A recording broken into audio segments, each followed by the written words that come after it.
It's 2 a.m. You're awake. Again. Your body is rested. Your mind is quiet. But sleep won't come back.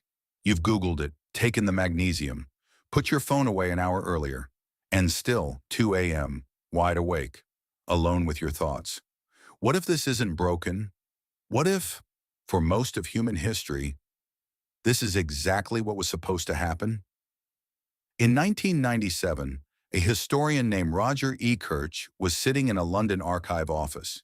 He was researching nocturnal life in pre-industrial Europe, and buried in a stack of 17th century legal documents, he found something strange. A 9-year-old girl named Jane Roth testified that her mother had woken up after her first sleep to go outside. The mother was later found dead. First sleep. Ekirch said he had never heard that expression before, but it was written as though it was the most natural thing in the world, like saying before breakfast, before noon. So he went deeper. He spent 16 years searching. He found over 500 references in novels, diaries, court records, prayer books, across a dozen languages, going back as far as ancient Greece. Homer mentioned it. Virgil mentioned it. Chaucer, Dickens. Every single one treated the first sleep and second sleep as completely normal. Nobody explained it. Nobody questioned it. The way we don't explain what a lunch break is.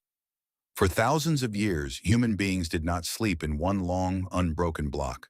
They slept twice, and between those two sleeps, something remarkable happened. They called it the watch. An hour, sometimes two, somewhere around midnight, a space between the two sleeps that existed in almost every pre-industrial home on Earth. People prayed, they wrote in their journals, they talked to their partners, the kind of slow, half-dreaming conversations that only happen when the world is completely quiet. Some got up to do small chores, others stayed in bed, lying in what writers of the era described as a kind of gentle wakefulness, a state closer to dreaming than to being fully awake.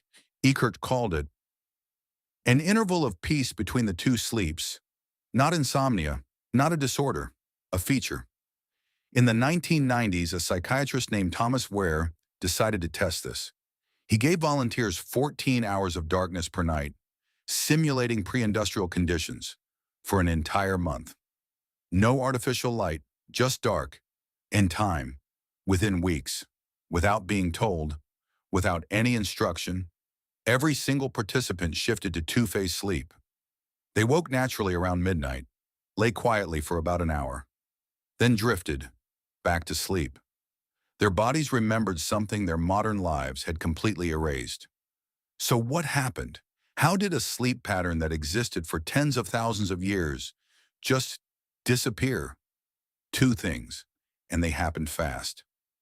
In 1667, Paris became the first city in the world to install oil lanterns on public streets.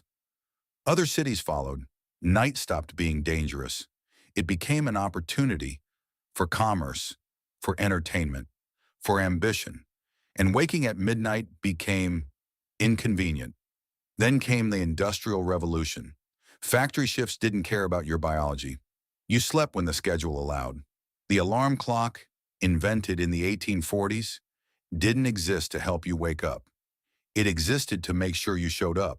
Over a single generation, the second sleep vanished, not because our bodies changed, but because the world demanded something different.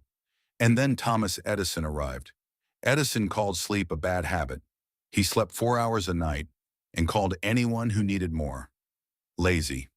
Within decades, the idea that humans had ever slept differently was completely forgotten, written out of medicine, written out of culture, until a historian in a London archive found the words "first sleep" and couldn't let them go. The 8-hour sleep that doctors tell you to achieve, the standard we all feel guilty for failing to meet, is itself a modern invention. It was never the natural human pattern. It was a compromise enforced by the clock. So here you are, 2 a.m., wide awake, and now you know something almost no one alive knows, that this moment, this exact feeling of quiet wakefulness in the dark, was once the most normal thing a human being could experience. Not a failure, not a disorder, a feature of being human. written into us long before anyone thought to call it a problem. For tens of thousands of years, your ancestors lay in the dark like this, between their first sleep and their second, praying, thinking, talking to the person beside them, existing quietly in the space the night gave them. They didn't stare at a screen. They didn't spiral. They simply were. The body remembers things the mind forgets.